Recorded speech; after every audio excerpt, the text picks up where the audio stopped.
All right, welcome to The Explainer. Today we're going to unpack the core logic of the Christian faith as laid out in our source material. And what's interesting is that it doesn't start with some huge leap of faith. It actually starts with an experience that pretty much every single one of us can relate to. Let's kick things off with this quote from J.R.R. Tolkien. Always after a defeat and a respite, the shadow takes another shape and grows again. And this quote, it really gets at a question that just won't go away, right? I mean, you look at ancient history, you look at the news today, why does it feel like this shadow, this darkness, this suffering, it just keeps coming back no matter what we throw at it? So that question leads us right into our first big idea here, the unchanging shadow. We're going to dig into the diagnosis for why this shadow feels so, well, permanent. Okay, so here's the question that really sits at the heart of this entire explainer. Why can't we, for once and for all, just fix the darkness? Why do even our best efforts so often feel like we're just playing whack-a-mole with the same old problem, just in a new disguise? And right here, we get to the core of the disagreement. It's two totally opposite ways of looking at the problem. The way our culture often thinks about it is that the problem is out there. It's bad systems, bad luck, other people. So the solution has to come from in here, from our own willpower. But the argument we're exploring, it takes that idea and just flips it completely on its head. It says, no, the real problem is in here, inside of us, which means the only real solution has to come from out there. So, to get a handle on what this internal problem really is, the argument brings up this Latin phrase from the theologian Martin Luther, incurvatus in se. It literally means curved in on itself. It's this idea that our very nature is fundamentally self-centered. It's like we're all naturally bent inward, so focused on ourselves that most of the time we can't even see how self-absorbed we are. And this inward curve, that's what's presented as the secret engine driving the world's darkness. Okay, so think about it. If the problem is something baked into us, something fundamentally internal, then the solution can't just be a new philosophy or another self-help book, right? It has to be something real, something that happened outside of us.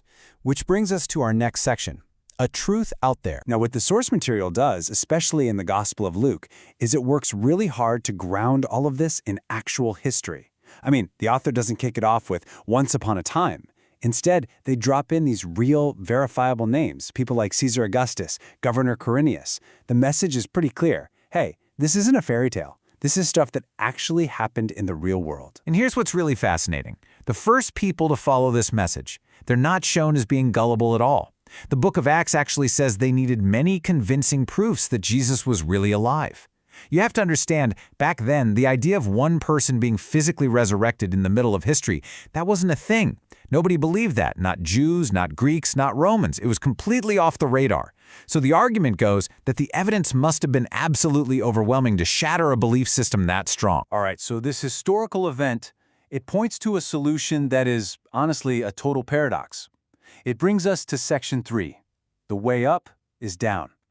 And yeah, the logic here is completely backward from how we usually think about getting ahead in life. And this upside-down pattern, it starts right from moment one. Think about it.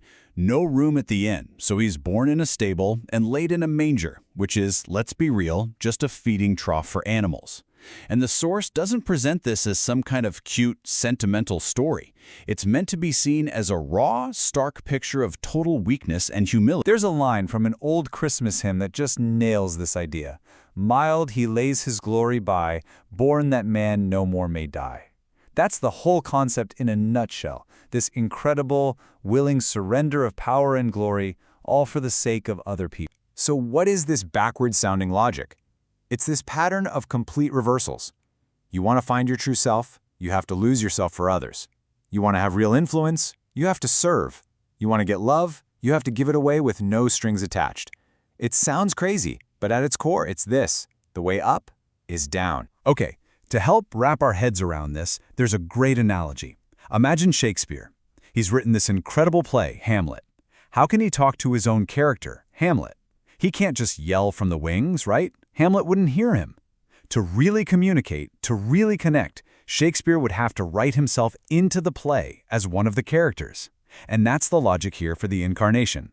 God entering the human story to meet us and speak to us on our own level. So, okay, we have this historical event, built on this upside-down pattern of self-giving. So what? What happened next? Well, that brings us to Section 4, a new human society. We're going to look at the kind of community that exploded into existence because of all this. And it all just explodes into being with this one incredibly bold claim from the Apostle Peter. He stands up in front of a huge crowd and basically says, "You see that Jesus? The one you guys crucified? Well, God has made him both Lord and Christ." I mean, what an absolutely explosive thing to say. And the reaction wasn't just, "Oh, that's interesting."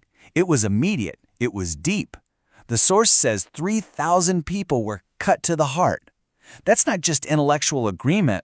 That's a phrase that means it hit them on a deep, personal, emotional level. It just pierced them. And this shared conviction, it created something that, by all accounts, the world had never seen before. A community defined by radical unselfishness. I mean, they had everything in common. They were literally selling their stuff to give to anyone who was in need. And maybe most amazing of all, it smashed through all these cultural and language barriers, bringing people together in a way the source presents as a direct reversal of that old story of division from the Tower of Babel. And look, this isn't just them patting themselves on the back. A respected historian, Kenneth Scott Latourette, looked back at this and called the diversity in this early community unprecedented. His words, he argued that literally nothing like it had ever existed before. So, what did this unprecedented unity actually look like on the ground? For what seems to be the very first time in history, you had one group that brought together people from every single walk of life. You had all races, Jews and Gentiles, who normally wouldn't even eat together. You had all classes, the rich and the poor, sharing everything.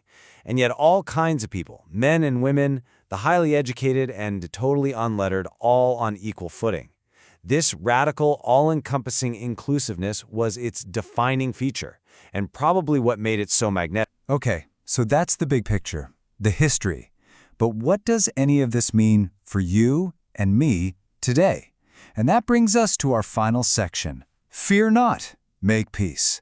So if you really get this message, if it really sinks in, the claim is that it changes you in two major ways. First, it leads to this joyful fearlessness, because if your ultimate worth is secure, what is there left to be afraid of? And second, it turns you into an agent of peacemaking. The whole idea is, once you've truly received peace with God, you can't help but become a source of peace and reconciliation in the world around. And so we're left with this final, really provocative question. Think about the values that we hold so dear today. Things like universal human rights, the idea of forgiveness as a virtue, the special care for the weak and the poor. These ideas were basically absent from the big, powerful cultures of the ancient world, like Greece and Rome. So, where did they come from?